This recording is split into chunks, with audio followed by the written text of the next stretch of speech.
ও ভাইগনা, তো তুই password change করলি কেন আমারে কোনো কিছু না বইলা? তো আমার আইডি আমি পাসওয়ার্ড চেঞ্জ করবো, তা কে করবে?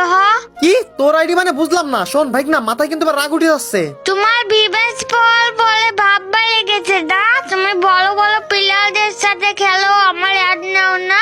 এখন কেমন লাগে? এখন কেমন লাগে? আরে ভাইগনা, তোর পরীক্ষা চলতেছে বলে তোরে খেলতে নেই না, তাই বলে তুই আইডি নাম্বার পাসওয়ার্ড সব চেঞ্জ করে দিবি?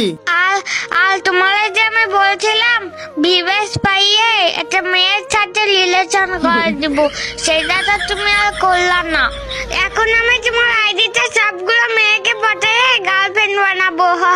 আরে ভাইগনা, তুই তো খুব ভালো করে জানিস যে আমি মেয়েদের আমার ফ্রেন্ড লিস্টে অ্যাড করি না। তাইলে বল আমি তোর কেমনে রিলেশন করে দিব? আর তোর কি এখনো সে বয়স হইছে? আর তুই আমার এত বড় অ্যাকাউন্ট, এত কষ্টের অ্যাকাউন্ট পাসওয়ার্ড চেঞ্জ করে দিছিস। তুমি মেয়ে অ্যাড করো না, তাই কি হয়েছে? আমি সোশ্যাল লাউন্ডে যাই মেয়ে অ্যাড করবো, তারপর ওদের সাথে ফুসকি মারবো, প্রেম করবো, তারপরে খায়াও দিব।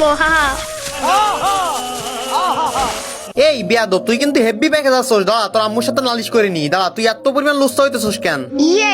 মানে না, আচ্ছা তোমার টাকাটা বাদ দাও। শোন ভাইগনা, এবার কিন্তু আমার রাগ মাথায় উঠে যাচ্ছে। তুই আমার আইডি পাসওয়ার্ড চেঞ্জ করলি কেন? আমি তো ফার্স্ট অফ অল ভয় পেয়ে গেছি যে কে আইডি হ্যাক করছে আল্লাহই জানে। তুই ফার্স্ট আইডি পাসওয়ার্ড দে। না, আইডি পাসওয়ার্ড দিব না, তুমি আমার সাথে হিংসা করো। আচ্ছা।